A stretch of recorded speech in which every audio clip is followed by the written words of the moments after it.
கிருஷ்ணகிரி மாவட்டம் ஒசூர் அருகே அரசு திட்டத்தில் வீடு கட்ட 30,000 ரூபாய் லஞ்சம் கேட்பதாக கூறி 100க்கும் மேற்பட்ட பெண்கள் போராட்டத்தில் ஈடுபட்டனர்.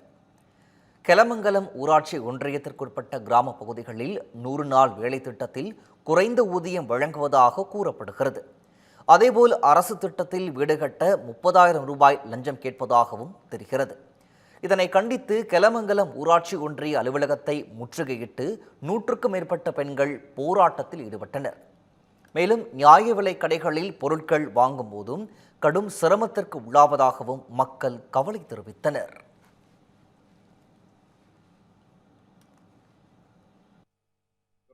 என்ன விஷயம்னா, மத்திய அரசு 336 கூலி கொடுத்துட்டு இருக்காங்க. ஆனா இந்த மாநில அரசு 200, 250 அன்று குறைவான கூலியே கொடுத்துட்டு இருக்காங்க. இதனை முழு கூலி வழங்க வேண்டும் என்று காத்திருக்கும் போராட்டம் இன்று கெலமங்கலம் அலுவலகத்தின் முன்பு பெற்றுக் கொண்டிருக்கிறது. அதே போல் தற்பொழுது இந்த கலைஞர் கனவிலம் வழங்க கொண்டிருக்கிறார்கள். அது ஏழை எளிய மக்கள் யாரெல்லாம் மனு கொடுத்திருக்காங்களோ அவங்களுக்கு சரியான பெனிஃபிஷரிக்கு அந்த கிடைக்காம இருக்கு.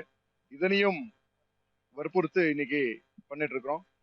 இருந்தாலும் 150 ரூபாய் கொடுக்குறோம், வந்து இஷ்டம் இருந்தா செய்யுங்க, இல்லைன்னா இல்ல.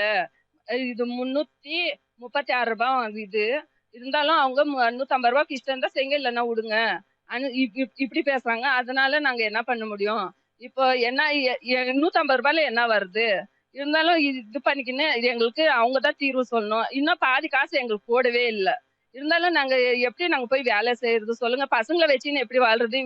புள்ள குட்டிங்களை இது பண்ணின்னு ஏழைங்க இருக்காங்க, வயசானவங்க இருக்காங்க, அவங்களால இது பண்ணின்னு எப்படி வாழ்றது சொல்லுங்க? நீங்களே பார்க்கலாம்.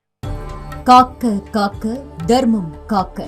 மதுரையில் கந்த சஷ்டி கவசம் பாடும் 5 லட்சம் முருக பக்தர்கள். மாபெரும் ஆன்மீக சாதனைக்கு நம்மால் முடிந்த பங்களிப்பை நல்குவோம், புண்ணியம் பெறுவோம்.